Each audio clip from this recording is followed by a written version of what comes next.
કથા છે એ કેવલમ ધર્મનું, આ હિત પુણ્યનું એ તો છે જ, એ તો થવાનું જ છે.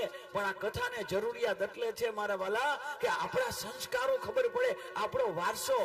એક ફિલ્મ આવ્યું હતું, એક પિક્ચર આવ્યું હતું, એ પિક્ચરમાં એવું જોયું મેં કે એક છોકરીને એટલું બધું એ છોકરીને બીજા ધર્મમાં લઈ જાય છે, પ્રેમમાં ફસાવી અને બીજાના ધર્મમાં લઈ જાય છે, અને બીજા ધર્મમાંથી માને છોકરી બહાર નીકળે છે, અને આખું ફિલ્મ પૂરું થાય. The story of Kerala story એક અલગ લઈ જાય છે. અને આહા, ઈ પિક્ચર નો જે પ્રાણ છે ને જોવા જેવો છે.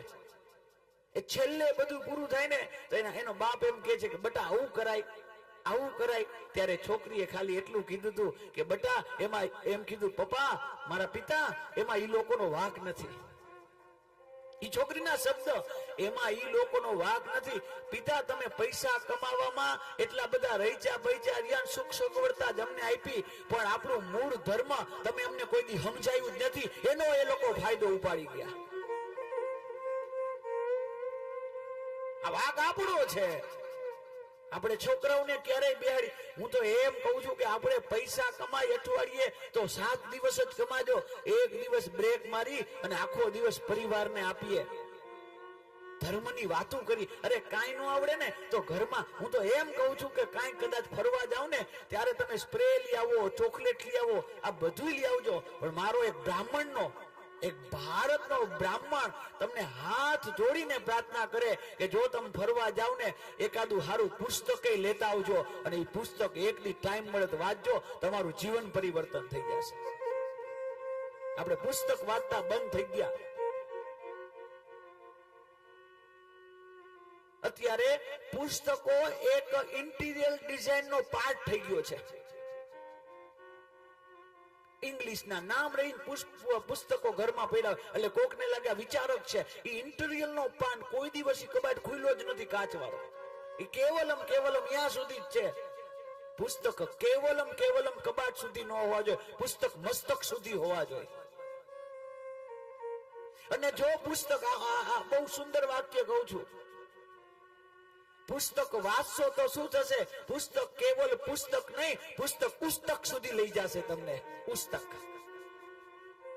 આ પુસ્તક જ ઇસ્તર આના બાજુ લઈ જશે. પુસ્તક વાંચજો. આ ગરીબી એ કેવલમ પૈસાની ગરીબી ન હોય મારા વાલા. એક તો કાંટો બધાને લાગ્યો હોય, અને બધું સારું હોય ને એને પછી માન સન્માન ની પડી હોય. મારું જ નામ નાયકમાં ન હોય, લ્યો એ કાંટો જ છે, એ ગરીબી જ છે. પુતેશણા હોય, હિતેશણા હોય, કોઈને લોકેશણા હોય, તો આ સુદામા કેવલમ પૈસાથી જ ગરીબ હતા. પણ અત્યારના તો હજારો સુદામા બીજી રીતે ગરીબ છે. તો આ કેવલ કૃષ્ણ નો મિત્ર કોઈ દિવસ દુખી હોય જ નહીં. આનું વ્રત હતું અયાચક વ્રત. અયાચક વ્રત છે કૃષ્ણને. હું કોઈ દી સુદામાને અયાચક વ્રત છે, હું કોઈ દી માંગીશ નહીં, કોઈ પાએ માંગીશ નહીં. આ સ્થિતિ તો જોવો કેવી છે એના ઘરની. વર્ણન કરે છે કે એક દિવસ કાંઈ ન રહ્યું ઘરમાં, કશું જ નહીં.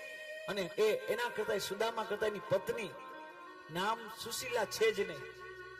સંતો એના ગુણને નામ જોઈને આપ્યું સુશીલા. ભાગવતમાં ક્યાંય એનું નામ સુશીલા છે એવું નથી લખ્યું. આપણે બધા સંતો એના ગુણને જોઈને એનું નામ આપ્યું છે સુશીલા. અને પણ 3 વખત 2 વખત સુદામાજીએ એની પત્નીને બોલાવી છે. કયા નામથી ને? સુશીલાથી નહીં. અરે વો કલ્યાણી. એને કલ્યાણી કહેતા.